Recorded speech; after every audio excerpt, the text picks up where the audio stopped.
this border war.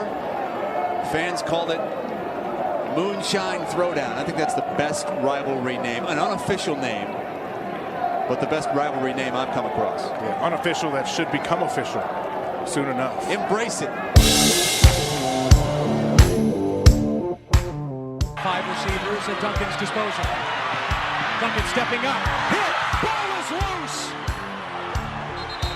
Big call here. Marshall thinks they have it. And the Horde do!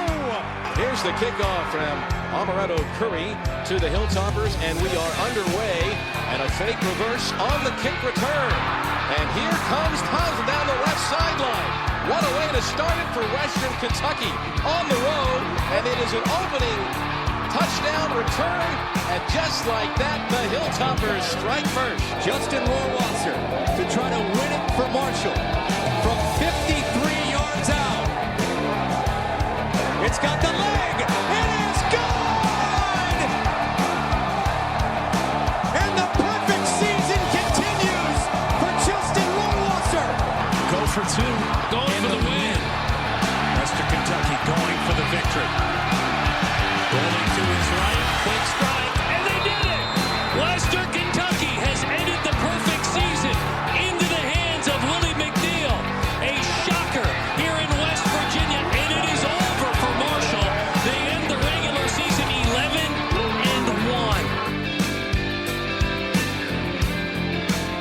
11-1. Welcome back to the Moonshine Throwdown podcast. I got the whole gang with me. I guess we're just going to continue what happened this weekend. We got the band together over the weekend at the Marshall game for the first time in history. We've all been doing this podcast, or, 2 or the 3 of us have been able to link up at various times at various games. But for the first time that I can remember, we've all been at the same place at the same time and been able to document it for posterity to prove that we are, in fact, 3 separate people that do exist in different capacities on this planet Earth. Trace and Moff join me this evening. We're going to recap the NC Central game for the Herd. We're going to recap the Army game for Western Kentucky, and we're going to preview Marshall's game against East Carolina, another home game, the last time on the season that they'll go back-to-back at home. From then on, it'll be either alternating home and away or back-to-back away games for Marshall. Western Kentucky's going to be on a bye this week, so we won't be previewing their game against Indiana until next week. But it's an excellent time to get things right for the Tops and look forward to getting the season back on track. A big win against Indiana would definitely raise some eyebrows, I think, after I think many would say a little bit of a letdown against Army. But let's talk NC Central. Surprisingly, Steve came up from Bowling Green and went to the game, as you all saw. He was sporting his Hilltopper garb. And I don't mean garbage. I just mean his gear, his garb.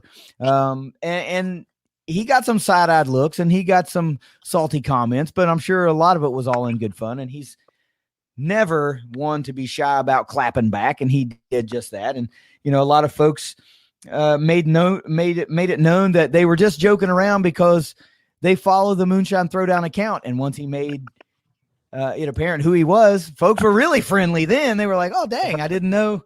Who that would be you, but who else would be coming up here in Western Kentucky attire on purpose, during a non-Western Kentucky game in Huntington. So it was a fun time. We made a day out of it. We hit the tailgate lots early. We tried to make our rounds, but unfortunately the cell service in Huntington for me was terrible. So I had a hard time trying to make contact with people. I was sending messages and would come to find out later that they did not go through. They were just hanging out in limbo. So my apologies to a lot of people that I wanted to meet or wanted to hang out with again that I was unable to do that with. It's completely my fault. I should have done a better job of, getting those locations beforehand, but you know how it goes. It's nothing personal. I feel really bad about it. We were able to touch base with a couple of folks that, we had wanted to see. We went and spent a little time over at the Potty Train Tailgate. Those guys are really awesome, very welcoming. We had a good little conversation with those fellas for a while. And we hit a few spots around town before we ultimately went into the game. Of course, we ran into Trace. We met Trace's lady for the first time. Charming lady, Miss Megan. Loved her from the get-go. Never shy about hugging. So, had to wrap my arms around her one time too. Actually, I think I did twice to say hello and goodbye. But There you go. Steve, before we get into the game, before we get into the recap, why don't you talk about a little bit your time in Huntington from a non-moonshine throwdown perspective, being a Western fan in Western gear in enemy territory? Yeah, I mean, it was nice to to come and get to soak in like the total atmosphere of the tailgating experience. 'Cause, every other time I've made to Huntington, it's pretty much been drive in, game, drive straight back. But I was able to come up Friday night. Got checked into the hotel around 10:30, went over to the Union, had a great time. Before I even ran into you, I was running into people, talking to people, asking about my shirt. What the heck was I doing wearing it? Just talking and explaining a little bit about Western Kentucky and who I am and why I am. So that was a great time. Obviously, your people, your friends took me in and embraced me. They, a couple little jabbing comments here and there, but I've never shied. I'll jab right back. So, first of all, the biggest thing I have to do is give you, Katie, a big shout out because you took me in. Your people really just helped embrace me into that awesome tailgate atmosphere. And I just got to kind of just sit back and soak it in, and it was awesome. I do feel bad that I was being pulled in a million different directions, and I didn't really have the time that I wanted to, I felt like I was being a subpar host. Let me put it that way. But I told you, like, I got some old buddies from, way back when, and it's just like hanging out with me. Really, it is. A lot of those guys are cut from the same cloth I am, and they got the same personality type. They crack the same type of jokes. So I knew that you would mesh with them like instantly. And that proved to be the point. As a matter of fact, I think you made kind of fast friends with one of my buddies that lives down here close to me. And, you kept inviting him down to BG, him and his parents. And, Chris is kind of a man of his word. If they ever make it to Bowling Green, you can count on the fact that they're going to be looking you up. We heard some great stories, particularly from his dad. I don't want to give anything really away, but I heard some things for the first time in my life either. I did, my pal Chris, his dad was at the game against Xavier to see the winning play. The first win after the plane crash, the one documented in We Are Marshall. He told us about his time as a student following the plane crash. Come to find out, he lived on the same dorm floor as a lot of the football players that perished in the plane crash, and those were unique type stories that I just didn't know about. And these are, I told Steve, I was like, man, these are the stories of Huntington, and they're quickly like dying off because people don't talk about them, or those people are aging and they, just don't feel like speaking about it really. But it was really cool and really, really, I don't know the right word for it, but I was just like enamored with these stories. They just took me in. But anyway, I'm glad you had a good time. You're always welcome back. I don't have to be in Huntington for you to be welcome back. Of course, they'll do that anyway. But Trace, NC Central, I mean, dang, you almost nailed it, my man. You said 45-10, score ended up being 44-10. And if Marshall doesn't go for a 2-point conversion that failed, it's 45-10. And I might add, if young freshman quarterback Cam Fancher hits his last throw of the day trying to get in the end zone at the buzzer and it goes for a touchdown, I almost nailed the score. I call it 49-10. If they get that, it's 50-10 with an extra point to come. So, man, we were right on it. Pretty great game. A little sloppy for the Herd. Some things still got to be cleaned up. But, look, it's 44-10. Herd moves to 2-0. 700 yards of offense. I had no idea the number was that high until I was doing my prep for the show.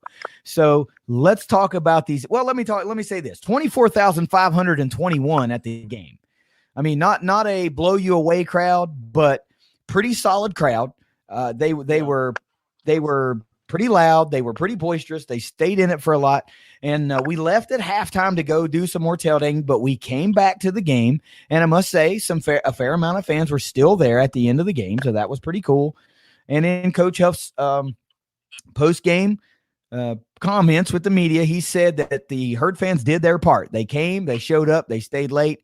And he took a lot of the onus on the fact that he said that he did not believe that the product on the field was worth the price of admission. And he apologized for that. He said that there was a lot of sloppiness, a lot of undisciplined play, but at the end of the day, Herd fans are going to look up at 44-10 and 700 yards of offense, and they're not really going to be PO'd about that.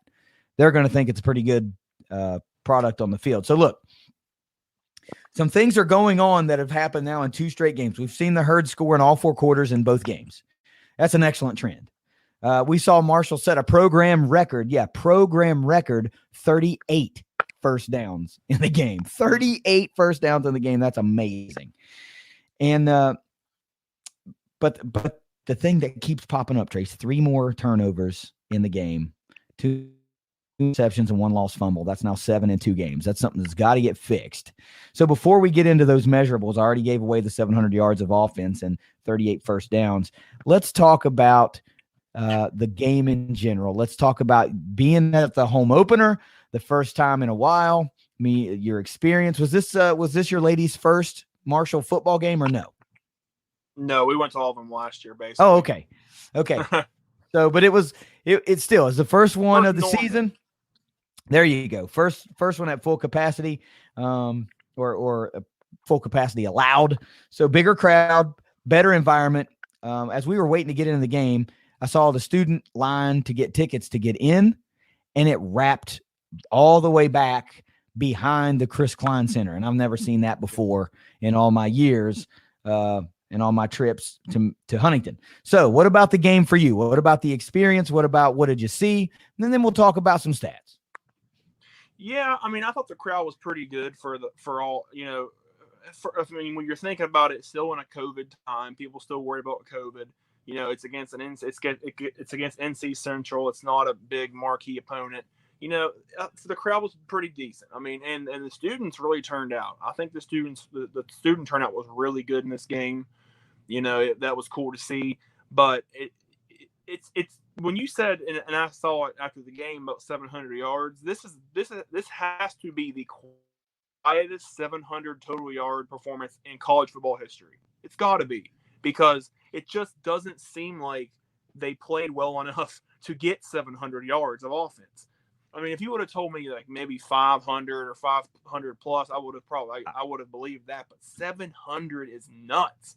Yeah. And I mean, they could have, and that's the thing that, I know Huff said it and I said it and other people have said it, 700 yards of offense total, and they could have done a lot more in this game. There was some plays that were left out on the field.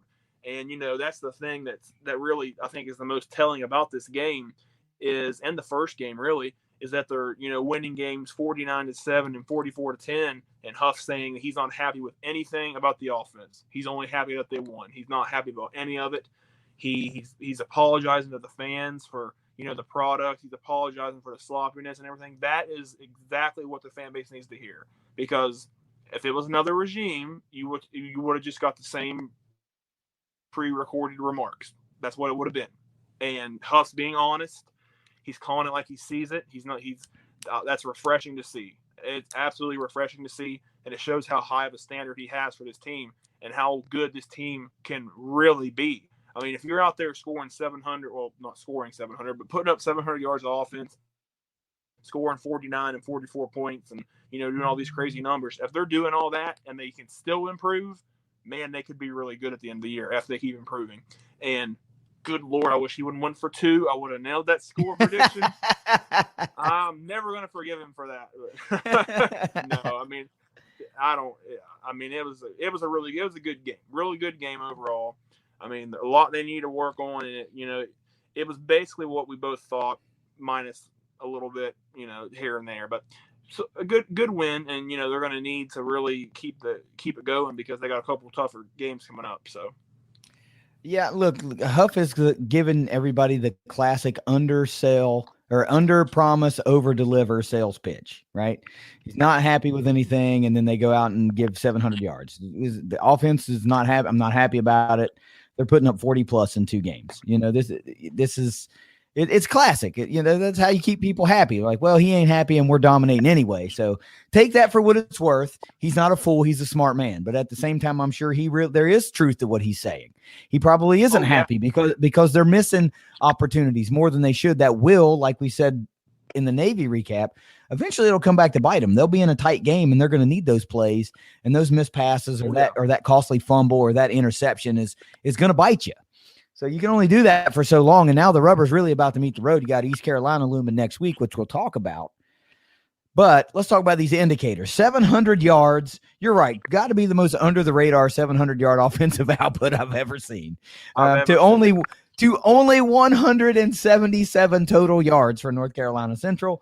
Time of possession is nearly 50-50. 32-36 for the Herd, 27-24 for North Carolina Central. Pretty tight in a really lopsided offensive discrepancy there. 38 first downs to only 9 for NC Central. 3 of 3, both turnovers, so that's a push. I mean, I can't get that. Marshall gets a ball for 19 minutes in the first game and puts up 49. They get it for 32 minutes in the second game and puts up 44. I mean, holy moly. If they put it together, they could be really dangerous. I mentioned before they've scored now in four quarters in both games. That's what you like to see. We can't keep talking about the fact that, the old regime would have given you 21, 28 points and tried to sit on it.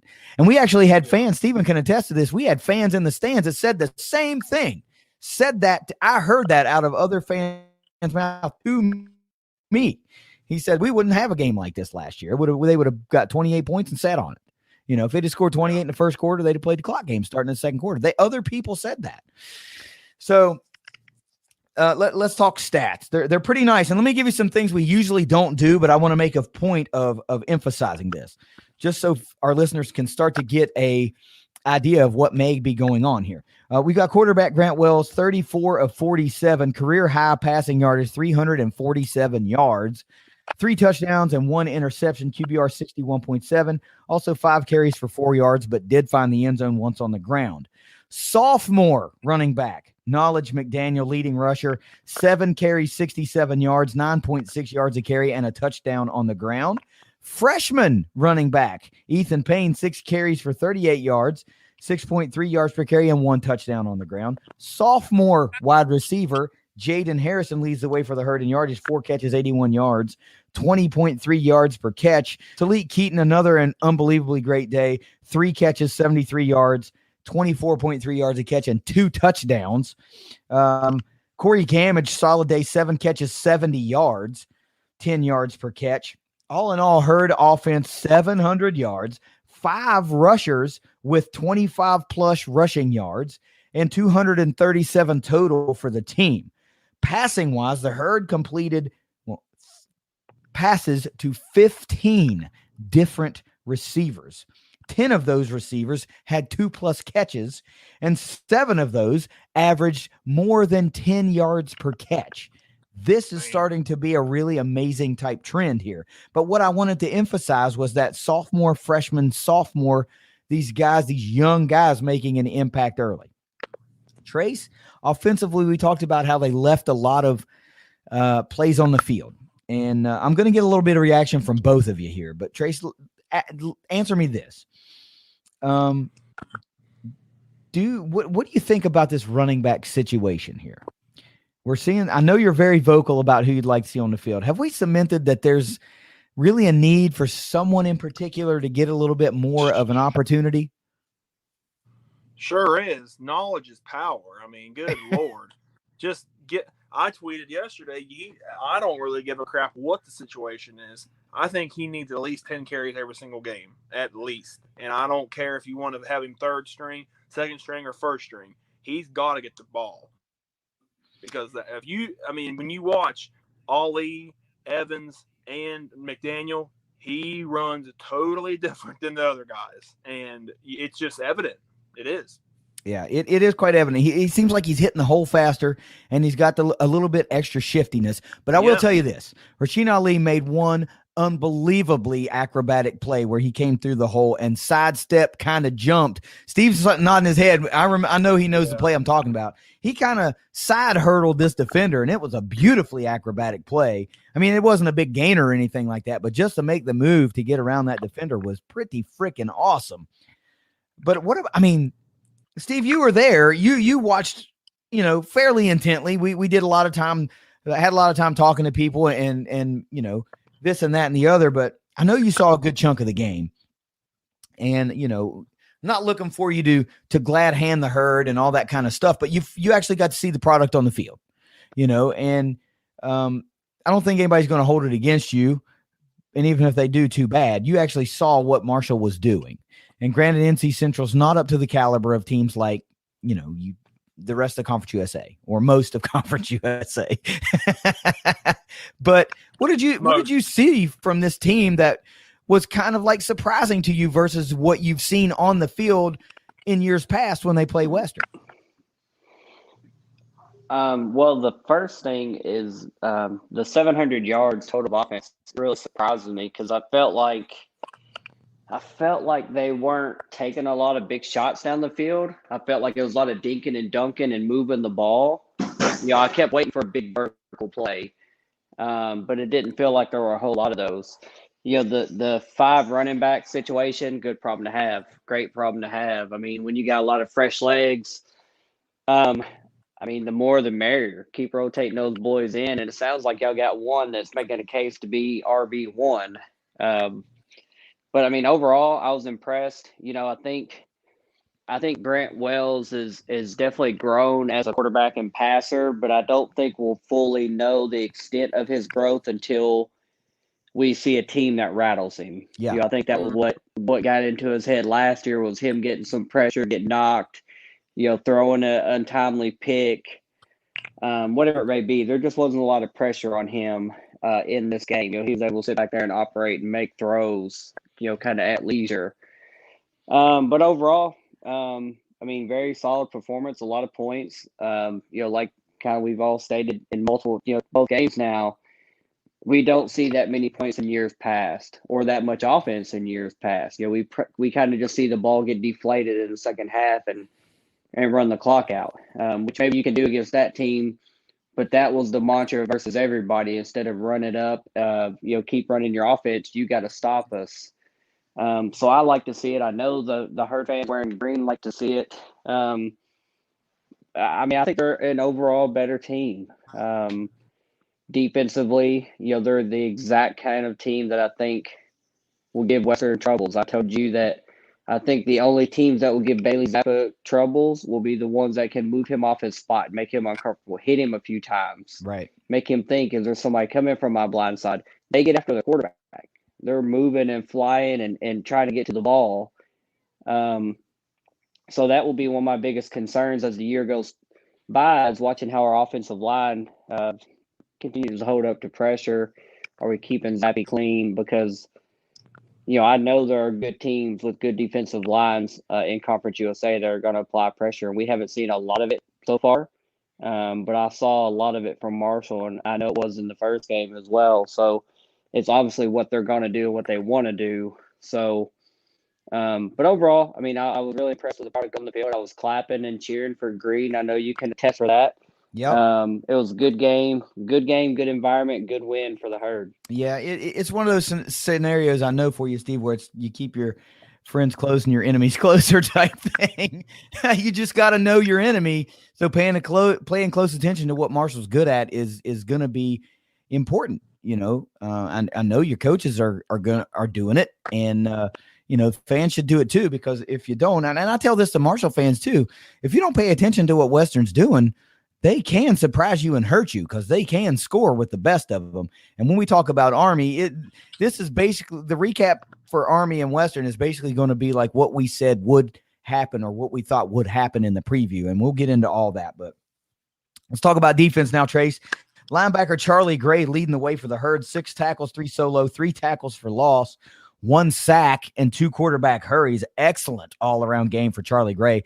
Second game in a row where he's just been everywhere for Marshall. Then here we go with this again. Freshman, get this, freshman safety, JoJo Evans, second leading tackler on the team. Well, there's 3 guys tied with 5 tackles, but JoJo had 5 tackles, 2 solo, and 1 pass defended. Defensive back Joshua Bowers, 5 tackles, 1 solo, and then freshman defensive back Charles Bell, the 6th, 5 tackles as well. All in all, this Herd defense racks up another 3 sacks, 6 tackles for loss. Get this, 12 quarterback hurries, 3 forced fumbles, holds NC Central 1 of 12 on 3rd down, and again, holds the entire offense to a meager 177 total yards. But look, I got to mention one play in particular that was just utterly amazing to me, and it turned into a defensive play by an offensive player. And there was a there was an interception late in the game by Luke Zaban, and it looked like it was going back the other way for like freaking 90-something yard pick six. And Garrett Morrell, big old tight end, 240-something pound Garrett Morrell was busting Legend. his ever-loving ass to get down the field to get an angle on this DB or whoever the hell picked it off for NC Central. And he caught up with him on about the 4-yard line or 2-yard line or something like that right before he gets in for the pick six and knocks him out of bounds. What happens? The very next play, bang, forced fumble, Hurd recovers, and we're going back the other way.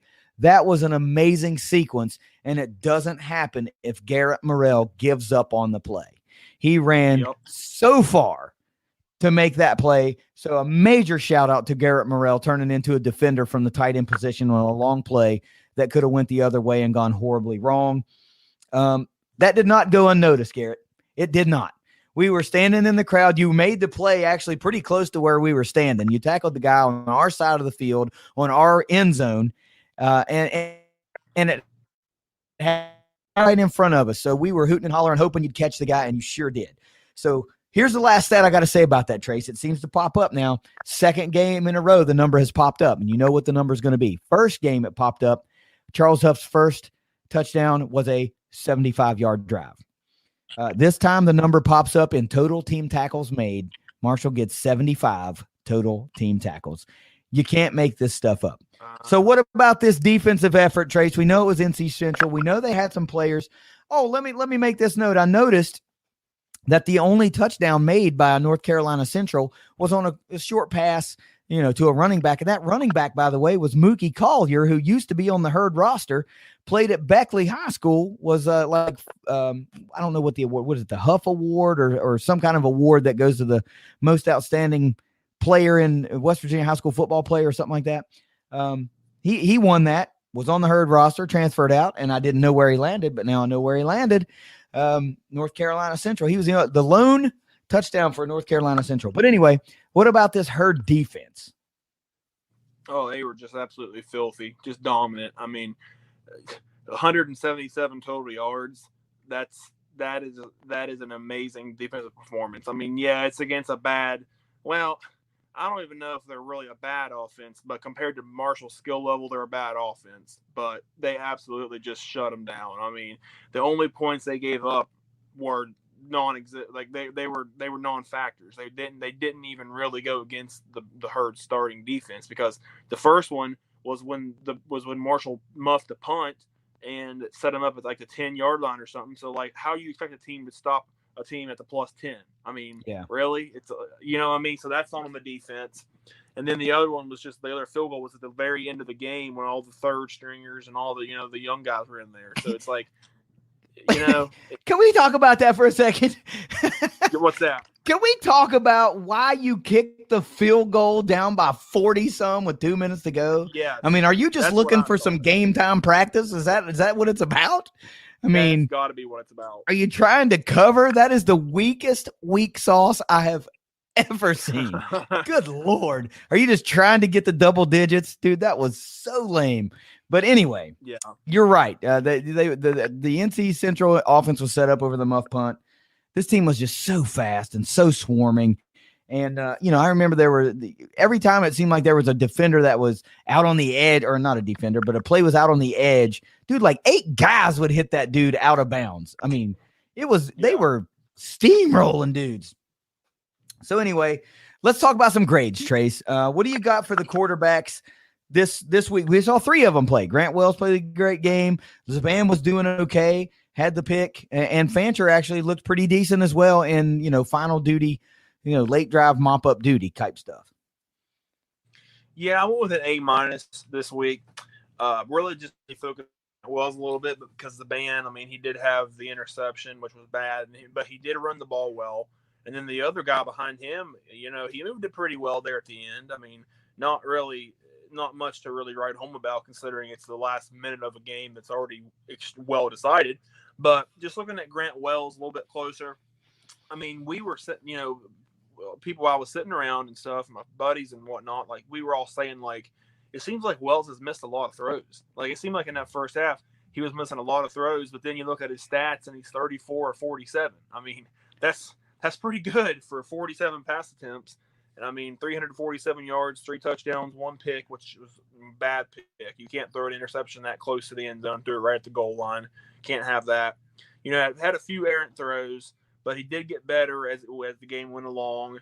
You know, I mean, that's the thing that I said about him is I think that he's the most talented quarterback Marshall's had since Rakeem Cato. That's my opinion. I think he is the most talented. He just has to put it together consistently. And, you know, most of last year he had it together, but then it just went off the rails.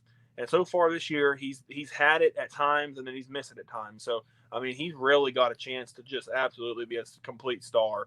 And, you know, when you look up and you see these big numbers and then you realize he could have done a lot more, you realize how good he really could be, which is much like the whole Herd offense in general this year. So I went with A- for a quarterback this week. Okay, well, that's a solid grade. Like, you know, career passing yards day, but you're right. You can't throw interceptions down close to the goal line. That's got to stop. Steve, you were at the game, so you're going to be in the unique situation this week to where we can get some grades from you for what you saw from the Herd for this game, and we'll talk about what you saw against the Army in Western Kentucky as well. So if you're up for it, I'd like you to play the grade game for the Herd too. So what did you see? What did you grade the Herd quarterbacks at against the NC Central?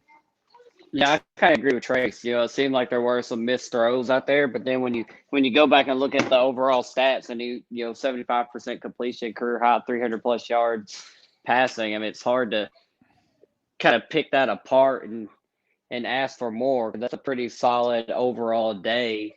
And then the other guys came in, and made plays that they need to make, made throws. There was an interception. You know, we've talked about that. Overall, I would agree with Trace. I think it was definitely an A game. I mean, they just were moving the ball kind of at will, throwing the ball. Like I said earlier, there wasn't a lot of big shots. I didn't see a lot of down the field big throws. I'd like to see more home run type plays, especially when you got Keaton out there that's a burner. He had the ball a couple times and he just making people miss. But if that's not in their package right now, or maybe they're hiding that for out of conference, whatever they're doing, I think it's intentionally. I don't think it's not in the repertoire. I just think it's what they're not revealing right now. But overall, great game. A for the quarterbacks. Yeah, I'm with you. I think we're going to see a little bit more after this. We got East Carolina coming in. Then you talk about Appalachian State, so they'll have to pull out some more wrinkles there. We still haven't seen guys like Xavier Gaines be a big part of the offense yet, and I know eventually that will happen. But yeah, 3 guys played, 3 guys performed okay, so let's talk about the offense as a whole. The quietest 700-yard performance of all time, potentially. Another 40-plus yard game. It was entertaining. So, Trace, what about this offense as a whole? Yeah, much like the quarterbacks, I said A- for offense. When you look at the big numbers they put up, it just kind of pops off the page at you. I mean, 44 points, that's always a really good day. 700 total yards, like we said. Extremely impressive. 38 first downs. That didn't seem like they had enough for 38 first downs either. But there it is. It's what they did. And then 463 yards passing. That's a big number for passing yards. Marshall probably hasn't had that in the game in, good Lord, probably maybe since, Chase Litton at least. I mean, I feel like they have not had that number of passing yards in a game in a while. 237 rushing. And that's the thing about that is they had, what was the most yards? 70 yards? Wasn't that what it was? Knowledge like McDaniel had 67 yards, yeah. 67 yards. So, it was a definite running back by committee type thing, which is a good thing to see. 9 of 16 on third down. That'll get the job done. But they did have 8 penalties. That goes to the sloppiness. The first half, they were pretty up and down at times. 3 turnovers total, but 2 of them were only 2 were on the offense. And, the one at the very end of the game, it really didn't affect anything. But still, you don't like to see that. I mean, when you're in the red zone like that, as a band, you want to see him play a little smarter in that situation because, you're rolling against your body, throwing across the field. It's not really a good choice. And then the pick that Wells threw early in the game that you can't throw in double coverage like that. But, I mean, other than that, though, a little sloppiness, a couple turnovers, they really did nearly as much as you could do given the opportunities that they had in this game. So offense still had a really good day. So I'll say A-. Fair, but I will say this. The pick at the end of the game was inconsequential only because Garrett Morrell made the play, and then the Herd immediately turned NC Central back over. Otherwise, you're potentially staring at a 44 to what would it be, 14 game or something like that. Yeah. So, yeah, and it would look a whole lot nastier if that were to have been a 90-plus yard pick six or something. Steve, again, it was entertaining to watch, but offensively, they left some things on the table, but still, 700 yards, you cannot just look past. Anytime you've been playing football for over a century and you set a program record for something, it's a big deal. And 38 first downs is a lot of first downs. So what did you think about this Herd offense? I feel like you're trying to talk me into a higher grade. What are you doing over there? No, I'm just spitting out some general factoids. Yeah, I mean, that many yards, that many points, that many first downs. Yeah, I mean, it was definitely an 8%. So, no need to nitpick. Obviously, there's some turnover cleanup that can be done, and if they do that, I mean, that's a 900 yard day. So that's kind of insane to think about. So definitely an A. Yeah, definitely an A. Definitely an A. Defensively, big drop off for sacks to be expected. You're not going to get 9 every game, but the Herd does get the NC Central quarterback 3 times. They force 3 turnovers, a lot of impact plays, hold them under 200 yards total for the team. Steve, Trace, what do you got for this defense? Defense, I went A+. I thought they were just fantastic in this game. The numbers speak for themselves. 10 points allowed, and really, to be fair, none of them were on the first-team offense. None of them. So, basically, the first-team offense didn't give them any points. I mean, really any realistic points, because the only points they actually gave up was because of a turnover off special teams. Yeah. That you can't – nothing they can do about that. 177 total yards allowed in 4 quarters. That's pretty big. That's pretty big stuff for the defense. And we've seen that quite a bit over the last few years. We've seen games like that. And it's just crazy to see them, continue to play that well. Holding them to 1 of 12 on third down. That I didn't realize that it was that low. They did an excellent job on third down defensively. Helped force 3 turnovers. Like you mentioned earlier, 3 sacks, 6 TFLs, 12 quarterback hurries. I mean, they're master pass rushers. I mean, even if they're not bringing the quarterback down, they're in his face, and that's going to be the case all year. I mean, I think Huff said at one point that they have the chance to be the best defensive line in the group of 5. They might be eventually. I mean, if they can just keep racking up the sacks and the pressures like they're doing, it's going to be hard to argue that at the end of the year. And, you mentioned the Garrett Morrell play a couple of times. I want to talk a little bit more about that for a second. That right there, that's championship football. That's what that is. I mean, most guys would just give up on that play, wouldn't think anything of it. It's a 37-7 game. There's nothing. You're not going to lose the game. It's well in hand. My man, Garrett Morrell, running down that field, looking like DK Metcalf over there. I mean, come on. Just crazy. I mean, that was so impressive. I mean, I think everybody in that stadium was rooting for him to make that tackle. Nobody even cared that they threw the interception. They just wanted to see him make that tackle. And he did. The next play, Marshall gets the ball back, and I think they took that drive all the way down that 99-yarder, didn't they? Pretty close. Yeah, I don't think that was so late in the game. That had to have been Fancher by that point, so it would have been Fancher that drove them down the field, right? So I can't exactly remember, but I know that they put a little drive together. But either way, that's championship football. I mean, that's stuff coaches just dream about right there to see from their players, and that's that plays like that could help determine wins and losses, and that's a great example of how everybody on that team should be. Yeah, that's an attitude play. That's an attention to detail play, and you're right. Those things like set an example and an expectation, and that was an opportunity to erupt the crowd late in the game. Because everybody's watching. Will they catch him? Will they catch him? Will he catch him? And he did, and the place went nuts late in the game. And then the defense comes right onto the field and gets the turnover. Steve, we know that this NC Central team was outclassed by the Marshall defense. We know they were faster. We know they were bigger, and probably just better at most of the positions, if not all the positions, versus the NC Central offense. But still, they smothered. What do you got for this defense? Yeah, I mean, it's kind of the second year in a row that I've said that they just swarmed to the ball. That was one of my takeaways last year when we played you all, that they swarmed to the ball, and it's gang tackling. So it really you feel like all the tackles are clean because somebody's hitting them, slowing them down, and then 3 or 4 guys are jumping on them or pushing them out of bounds. So Yeah. the defense is very fast. All that pressure on the quarterback, in Conference USA and what is mainly a passing league, that 30-plus point barrier has to be hit. That pressure is going to pay dividends, come the conference schedule. So the defense definitely gets an A for me. They were all over the place making plays. Yeah, they should. And what I love, look, I'm going to use one term that I continually use with this defense, and they are nasty, but they're legally nasty because they're not racking up those unsportsmanlike conduct penalties and unnecessary roughness type stuff. They are legally nasty, and that is a legit term, and I love that. Special teams, dude, we didn't even talk about special teams. I don't even know the stats. I forgot to look them up. My bad. But you talked about a punt fumble, but I don't really recall. My bad, guys. I'm sure, obviously, that the Herd was perfect on extra points. We did see a failed 2-point conversion. Did Lefevre even punt? I don't even know. Did he even punt in the game? 3. Okay, well, I didn't look it up. My fault. I got so focused on trying to prep for 3 different segments that I totally left out special teams. So I'm going to have to default to you, Trace. What is the special teams grade this week? Yeah, not a very impressive grade this week for special teams. I went with a C. Ooh. I think there was a lot that was to be desired from the special teams this week.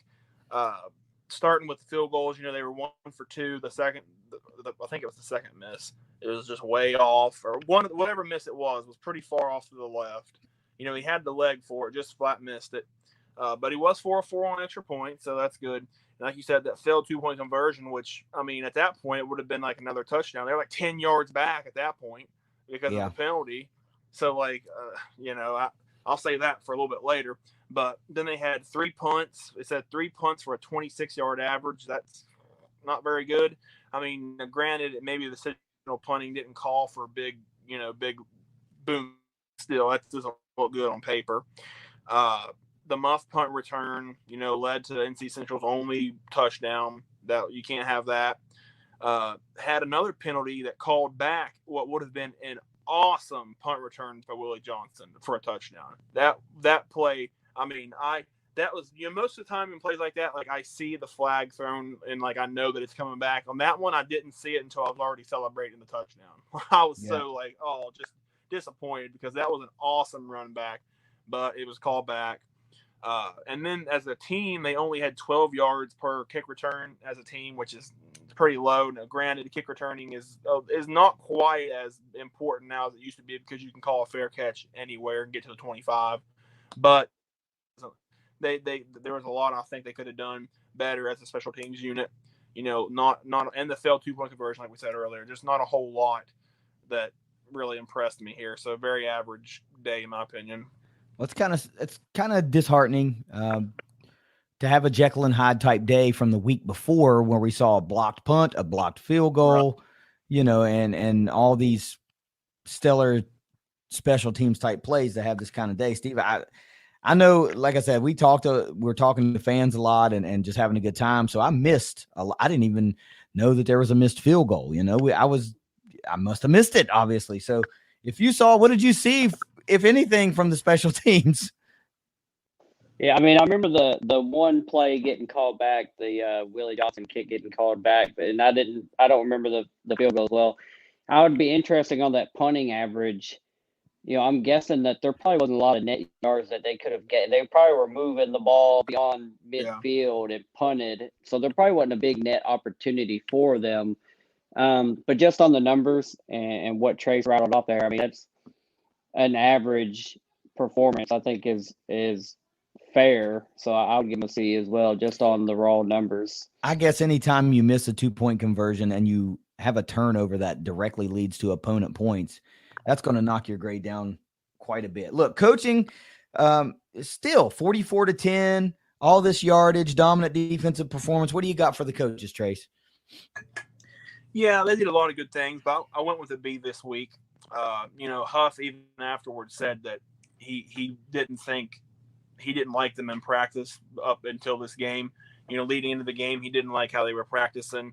He said that's on him. Needs to get it. He needs to be better for the next week. He said they need to practice better. He said they didn't. He was basically just saying he didn't like how they were hydrating, how they were practicing. He just didn't like how they were heading into this game. And that's something you got to nip in the bud pretty quick because they got some challenges coming up.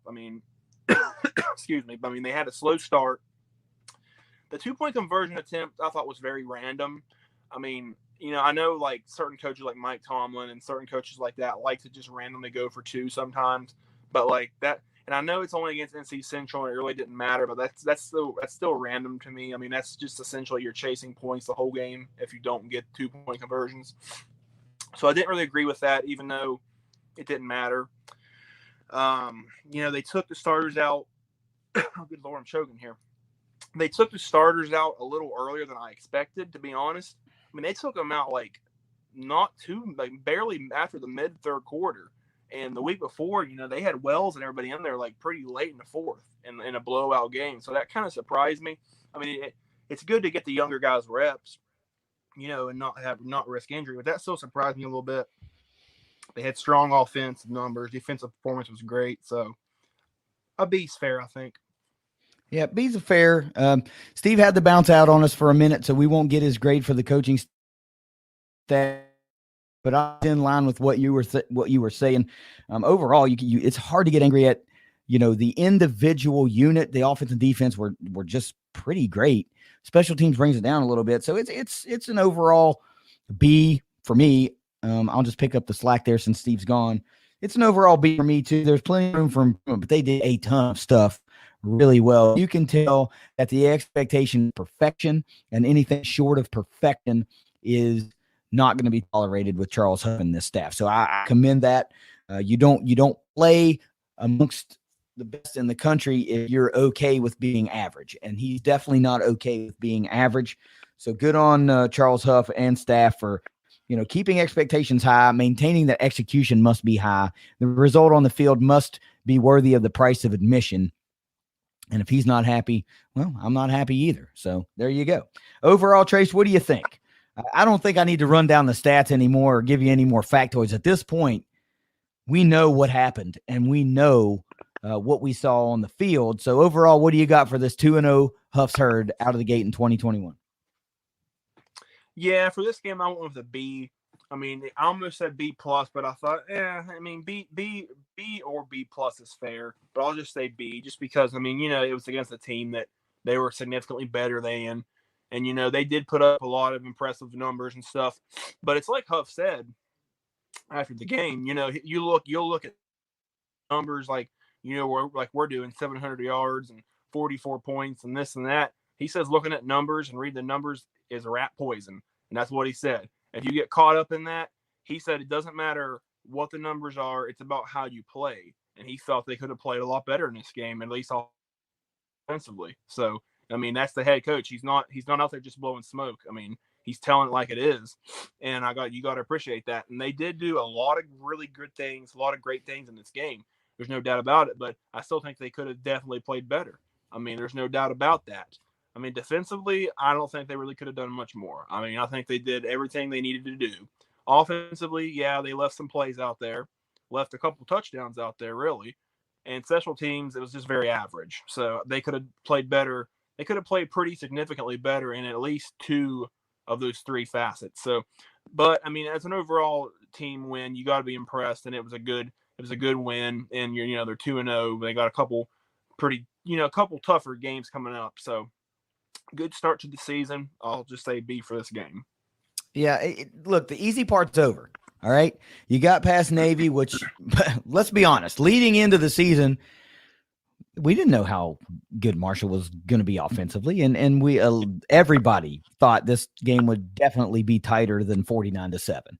And North Carolina Central, everybody probably thought they were going to see what they just saw, a pretty big, decisive herd victory on both sides of the ball to where they could weather the storm of some turnovers and some sputtering and all that kind of stuff, which they did. So now the season really starts. You got East Carolina, who's not a world beater, but they're better than probably the 2 teams that they've already played. And you look forward to a game after that. You got Appalachian State before you get into the conference schedule. So now the rubber's truly going to meet the road. Navy was a little bit down from what we first expected way back when we looked at the schedule, or when the series, let's say, was scheduled. And the Herd essentially got 2 warm-up games before the East Carolina game. So how will that translate moving forward? Who knows? But in a home opener, Charles Huff's first time running out of that tunnel to Thunderstruck and seeing the crowd clad in Kelly green and white, it had to be a great feeling. You know, I look back at when he was hired and he walked in that evening to the empty stadium and looked around and he said, this is I can win here. We can do this, that type of thing. To this past Saturday when the place was packed full of Herd fans and the music was going and the energy was high and, you know, it was time to just perform. I think it was good. They won 44-10. It's hard to be mad at that. You know, you hold a team to under 200 yards on offense, you put up nearly 4 yards for every one of their yards. You got to be happy about that. 24,521 people saw that game happen. And, you know, for East Carolina, you got to think that number is probably going to be higher. East Carolina is probably definitely going to travel better than North Carolina Central did. And more Herd fans will probably turn out to that game now. This will be a good one. But, give me a B+ for this one. It's just on the edge of an A, but, man, the special teams allowing points to occur is just kind of unacceptable. But B+, solid effort. So, Trace, here's the big question. What do we know about Marshall after 2 weeks? What do we know? I think we know that they are the ceiling for this team very high. I think the ceiling for this team is very high. Now, I'm not saying that, and when I say this, I'm not saying that they are going to reach this. I'm saying that if they play as well as they can play, they can be a 2014 Marshall team. No doubt in my mind, they can be. Especially with the schedule they got lined up. You know, they have some tougher games clearly to come, but there's not really that game that you look at and you just say, nope, they have no chance to win this. They can't win this one. There's not a game on the schedule that's like that. Usually when they're playing like a Wisconsin or a Penn State or a Virginia Tech or something, you'll say, oh, that's probably a loss.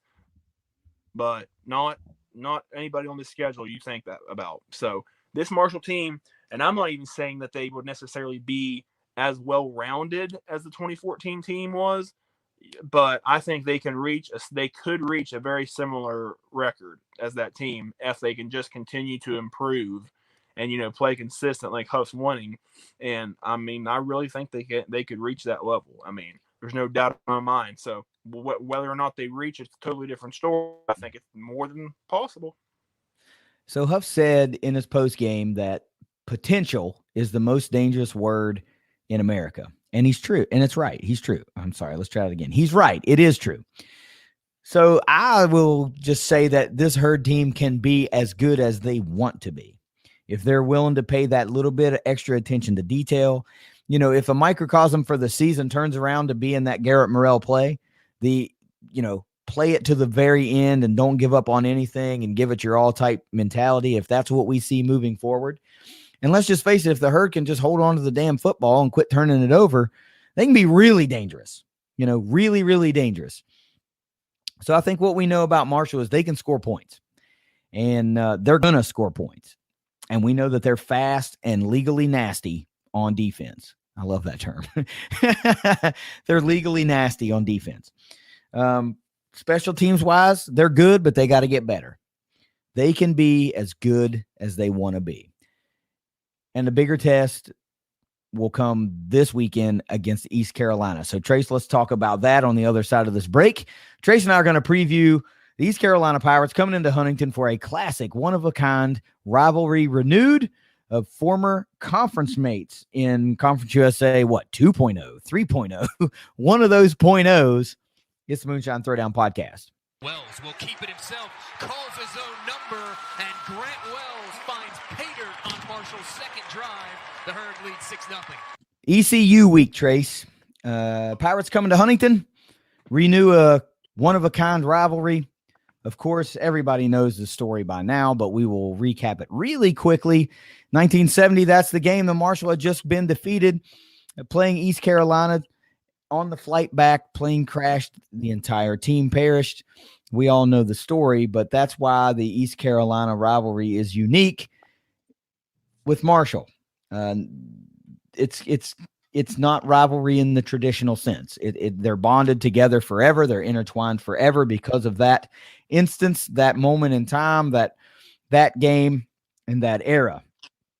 But in the grand scheme of things, East Carolina and Marshall have only played 15 times all time. East Carolina owns a 10-5 edge in the series, but Marshall won the most recent game, which was all the way back in 2013, which you and there are many others believe was Doc Holliday's most complete team performance win of his entire tenure. East Carolina was a really good team in 2013, competing for a Conference USA title, and they came into Huntington in a late season affair, maybe the final week of the season, and they got systematically dismantled. The score might not indicate it as such, but Marshall played a phenomenal game. I remember watching it on TV, and it was a very, very, very, very complete team effort and an outstanding win. East Carolina, though, in 2021 is a bit of a question mark. Season 0-2 on the season. Lost to Appalachian State, who Marshall will play in 2 weeks. Lose to App State 33-19. Then you turn right around and lose in a nail biter to South Carolina 20-17. So what the heck is going on with this East Carolina team? Who's going to show up? Who really knows? The game, of course, is going down September 18th at 6 p.m. I couldn't find if it was going to be broadcast anywhere. It didn't say on the ESPN app if it was like ESPN Plus or wherever. So I don't know if the game's going to be available. I'm sure it will be somewhere. I think it's CBS Sports Network Facebook. Okay, well, it didn't say CBS Sports Network on the app, so I didn't have anything to go off of, but I'm sure it's available somewhere. Look, Power Index, though, pretty much likes the Herd in a pretty solid chance there at home against the Pirates. Power Index likes Marshall, 78% chance to get a win. Herd is -10 in Vegas. Over-under is 55 if you're into that sort of thing. Battle of former conference mates. I mentioned it before the break. East Carolina and Marshall shared Conference USA for a number of years until the American Athletic Conference was created and East Carolina made the leap. Marshall was left behind in the Conference USA, of course. Here's some general particulars, Trace, and then you can give me your synopsis of what you think this game has the potential to look like. East Carolina scoring only 18 points per game this year, allowing 26.5. That in and of itself is not a nice stat to have on your side. Here's what compounds it and makes it worse. Marshall scoring 46.5 points a game and allowing 8.5. Yardage as a team and then broken down individually. East Carolina is gaining 325 yards per game, 101 on the ground and 224 through the air. The Herd defense is only allowing 287 yards per game. So right off the bat, you've got nearly a 40-some yard disparity in season averages. But Marshall is allowing 204 yards per game. And let's put a star beside that because they did play Navy, who runs up the score in the rushing department. So, that's the outlier. And only allowing 83 yards per game through the air, which again, let's put a star in that because, Navy doesn't hardly pass. Herd gaining 582 yards on average on offense through 2 games, 169 on the ground and 413 yards passing per game for the Herd. East Carolina defense is allowing 402 yards, 166 on the ground, right in line with Marshall's season average, and 236 through the air. I don't know what that adds up for you, but it sounds like that Marshall should be able to run and both pass against East Carolina. While defensively, I'm betting Marshall's going to have a pretty good defensive line against this East Carolina rushing effort. So, Trace, what do you think this game's going to look like? I remember when we did our season predictions episode, we talked about Navy and how they were ranked like 9th in the American Athletic Conference preseason. East Carolina was like 7th. So,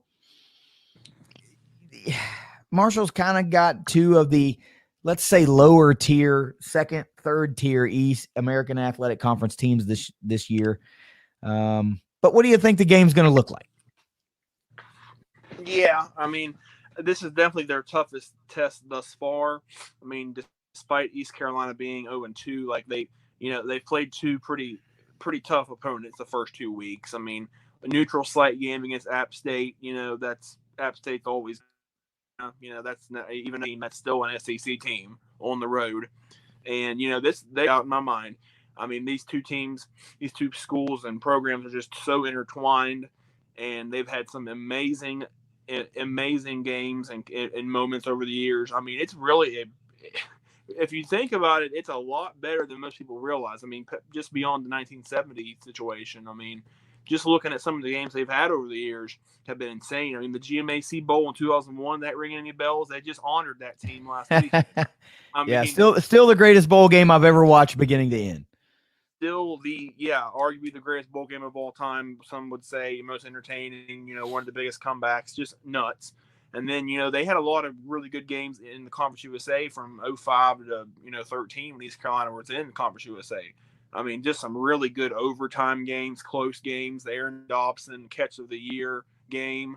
I mean, they've had some moments. And then that 2013 game, that was on Black Friday. The winner of that game won the East, and Marshall ended up just steamrolling them. And that they've had a really good series. I mean, it's really been good, and I'm glad to have the game back on the schedule. Yeah, we don't really know what we're going to get out of this East Carolina team yet. It just seems like they're still a little unknown. They have potential, I feel like, to creep up into the bowl eligibility realm this year if they can, start getting some. Start playing at home, start playing some teams that are, maybe not quite as difficult, but once they get into the conference and stuff, they might be able to make a little bit of noise. But I just don't know what they're going to really have. I think Marshall's definitely the better team so far this year, but Marshall's got to play cleaner. They got to start playing better. So we'll see what they do. But I'm really excited for this game. It's good to have them back on the schedule. Yeah, it is good to have them back on this. This is one of those feel-good. Oddly, it's a feel-good type matchup because this is a game you feel like that's kind of what college football should be about. This just feels like two teams that should be playing one another. And I anticipate there could be a larger crowd this week than we saw in the opener, which Agreed. Is kind of an outlier type thing. Your home opener is generally well attended. Your second game, there's generally a little bit of fall off, and this one could be you could push maybe a 30,000 person crowd, which would be pretty cool. So let's talk about some of these players, for this East Carolina team to look out for. Offensively, it starts with number 12 quarterback. Sorry, Holton Ehlers, 6'3", 228-pound junior. Stats don't blow you away, Trace. 33 out of 64 for 372 yards, 2 touchdowns, 3 picks. Get this, he's been sacked 9 times in 2 games. That's right in the Herd's wheelhouse, so you got to love that if you're a Herd fan. Number 47, running back Rajai Harris, 5'10", 228-pound freshman, tied for the leading rushing leader for the Pirates. 22 carries, 92 yards, 4.2 yards a carry. Hasn't found the end zone yet, but he's also like I said, also tied with number 25 running back Keaton Mitchell, 5'9", 181-pound freshman. So they're going freshman in the East Carolina backfield as far as leading rushers go. Mitchell, 18 carries for 92 yards, just a tick over 5 yards a carry with 5.1. Also has not found the end zone on the ground, but Mitchell is the second leading receiver on the team from a yardage standpoint. 7 catches for 86 yards and a touchdown. Now that his long is 63 yards, so those other 6 receptions have gone for what? 23 yards. So I would like to think that one touchdown is that 63-yard play. But anyway, I digress. And then leading receiver to look out for, Josiah Hatfield, 5'9", 175-pound sophomore, 5 catches for 141 yards and 1 touchdown. The longest play for him is 75 yards. So he's got another, the other 4 catches account for just under 70 yards. So it's 2 big chunk plays for these guys. It just doesn't feel like this is a very potent type offense. They probably can move the ball on you, but is indicative of their 18 points per game. They're just not very potent. Defensively, number 34 linebacker Miles Berry Jr., not Miles Berry Jr., the 6'1", 221-pound junior, let's put it that way, leads the way for the Pirates. 12 tackles, 4 solo. Number 5 linebacker Bruce Bivens, 6'1", 229-pound senior, 11 tackles, 3 solo, and a half a sack on the season. Then a couple of defensive backs round out these players to look out for the Pirates. Number 21 cornerback Jaquan McMillan, 5'10", 161-pound sophomore, 11 tackles, 8 solo, 1 interception. And number 9 safety DJ Ford, 6'3", 215, senior, 10 tackles, 7 solo, 1 fumble recovery. Look, as a team, this defense only has 4 sacks on the season. They do a pretty good job at those other impact plays, 3 forced fumbles, 2 fumble recoveries, and 2 interceptions through just 2 games. So look, I could ask you what you expect this offense to do on an individual basis. I could ask you what you think the Herd defense is going to do on an individual basis. But, the stats kind of speak for themselves. Nothing's blowing you away on this East Carolina team. They don't have a guy that's flying around putting up all these sacks across the board or all these impact plays across the board. They don't have anybody that's super impactful on in the tackle column either. Offensively, it looks like it's kind of move the ball a little bit here and there. If your quarterback's been sacked 9 times through 2 games, that's not a good indicator of how they are strength-wise on the offensive line. So look, let's just skip right to the meat and potatoes. What do you think the Herd's got to do to get a win in this game against East Carolina?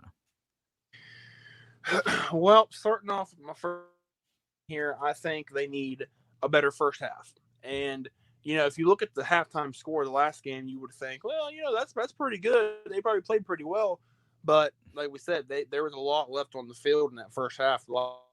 I'd like to see a better start. The first quarter took them a little while to get going. Offensively, they kind of stalled out and had some bad, just ineffective offense, stuff like that. So I think if they have a better first half in this game, you want to start better. They started smoking against Navy. I mean, they good in that game. Didn't start nearly as good against NC Central. I'd like to see that here in this one. So that's my first point. Second point is I'd like to see some sound special teams play overall because it wasn't very sound against NC Central. There wasn't a whole lot there. I'd like to see a lot more than they did. I'd like to see a game similar to Navy because a lot of good stuff against Navy with the block punt, the block field goal, and all that type of thing. So that's what's one thing I think. I mean, if you can have a sound overall special teams day, that kind of just brings the whole team together, in my opinion. So they need that. My next point is, and you mentioned it already, get to the quarterback. I mean, this guy's been taken down quite a bit already this year, and Marshall's already got 12 sacks in 2 games. So you'd like to think they'd come out here and get 4 or 5 sacks at least. You'd hope, and that's exactly if Marshall can get to the quarterback again, that's playing right into their hands, and East Carolina is not going to have an answer for that. I mean, putting up whatever they are, 18, 19 points a game or whatever, that's not going to, if you're out there getting 4 sacks, they're not going to do anything against your defense. So get to the quarterback, no doubt. And then my last point is give Knowledge more touches. Give Knowledge some more touches. He needs the ball in his hands. I'm just telling you, we've been beating this drum to the, all last year and this year. When he's in the game, it doesn't matter if it's for 2 plays, if it's for 10 plays, or if it's for 20 plays. He makes plays every single time. Even when it looks like, it's just like a little minuscule 4 or 5 yards or whatever. Those are tough 4 or 5 yards. He runs hard. He runs different. He hits the hole extremely well. He runs very north and south, using his body, forward movement, putting his head down. He's a very good player. And I think Knowledge McDaniel can have a very bright future for Marshall. And, I know they have 2 other running backs that they're high on, and everybody should be high on Ali and Evans. But, man, I want to see Knowledge McDaniel get some more touches. I mean, I think he could absolutely, within the next year or 2, he could be an all-conference caliber running back, in my opinion, no doubt about it. So I'd like to see him get more touches in this one. Well, as I do my points to victory or keys to victory or whatever you want to call it, I think you'll find that you need to get the hell out of my head because I'm tired of you stealing my ideas. Look, number one for me, it's point blank period and very simple. Stop the freaking turnovers. All right, it's getting to be like a bad habit. It's just got to stop. The bad reads are going to happen from time to time, but the fumbling and it's got to stop. It's got to stop. Number two, I said bring the heat, and it's indicative of what you said. 9 sacks by this quarterback already, or on this quarterback already. That's Marshall's wheelhouse, baby. That's their bread and butter. They bring the heat from all over the place. So this is a game where I would like to see a lot of blitzing take place, because I just don't think this East Carolina offensive line can handle it enough times. I think they'll get burned more often than not. It's a gamble that I'm willing to take if I'm a herd coach. I'm willing to gamble that I can get to their quarterback, or I can disrupt their timing enough to where they can't complete that big play. Yeah, they might get me once or twice, but I'm willing to do that. Number 3 for me, here's what I wrote down: smart running. And by that, I mean, give Knowledge the ball, right? We need more smart running. And now, look, I would like to think that they're hiding him a little bit through these first 2 games, and they're saving some carries, and there's no need to risk an injury. And to that end, I will say, job well done, right? Well done. But if, Ali and Evans make a good 1-2 punch, but are they your best 1-2 punch? I don't think they are. I think Knowledge and maybe one is your better 1-2 punch. So we'll see if they make that change. If we'll see how that goes. But Knowledge McDaniel, 9.6 yards per carry. Come on, man. I mean, how do you look away from that and go, because we've seen that from him in the past. It was 6 yards a carry last year, in limited duty. So it's just kind of what he does. Maybe we need to give him the ball a little bit more and see if he can make more and more plays for you. I just enjoy watching him run. He runs just totally different than these other backs, and it's really fun to watch. Number 4, I wrote down, you got to keep redlining. And what I mean by that is keep the foot on the gas, man. Don't let up. Keep rolling with it. You're going to have some plays that don't work out. We've seen it through 2 games already, but by and large, Marshall's getting more hits than misses with this offense and this tempo and what they're trying to do. So keep redlining. Keep the pressure on offense. Make this East Carolina defense stop you. And on defense, keep redlining by bringing the heat. Make this East Carolina team adjust to the speed that you have. Make this East Carolina team adjust to your ability to get to the quarterback. Bring those blitzes from all over the place and just keep them guessing. But whatever you do, keep it at full speed and don't let up. That said, Trace, who's your 200-proof player for East Carolina? Yeah, you mentioned this earlier, and I already had this written down anyways. But you were mentioning certain guys, that eventually you're going to start seeing them break out and have the big games. Mention Xavier Gaines. Well, that's my 200-proof player, Xavier Gaines. I think it's time, to really get him the ball. First couple games, he's been relatively quiet. Now, he did have a phenomenal one-handed grab against Navy. And, he's made some plays here and there. But for the most part, he's been relatively quiet. But I want to see him explode in this game. I'd like to see him get multiple touchdowns would be great. Just big, long plays down the field, keeping the defense honest. Get the ball to Xavier Gaines. He knows what to do with it. He's gonna know what to do with it. Period. I mean, whether it's a short passing game, intermediate passing game, or deep passing game, Xavier Gaines is a weapon in all three ways. And there's not many players on the field that, not many players for either team or any team Marshall's played so far that can say that. So Xavier Gaines is a major weapon. I want to see them get him the ball. I think, I pretty much nailed my Talik Keaton 200-proof pick last week. He lived up for me pretty good. So I'd like to see Xavier Gaines get the ball here. He could have. Well, I think I nailed my 200-proof player pick as well. I'm pretty sure I went with Grant Wells, and all he did was come out and have a career high passing yardage game. I'm taking a little bit of a cop-out, and I don't mean to do this, but after I looked at these stats and prepared this, this lineup for this podcast, it became apparent to me that I think the Herd defensive line is going to be my 200 proof players. I mean, anytime the opposing quarterback has been sacked 9 times through 2 games, I just don't think this offensive line is up to the task. So give me the Herd pass rushers. Give me the linebackers even a little bit. Whoever's coming hardcore at the quarterback are my 200 proof players. Yeah, it's might be a weak pick because that kind of encompasses about 8 guys, but I just think the Herd defensive line is going to have their way with this offensive line of the Pirates. I mean, you don't hide anything against South Carolina hoping to build up to beat Marshall. They've had to have shown what they're capable of doing. And Right.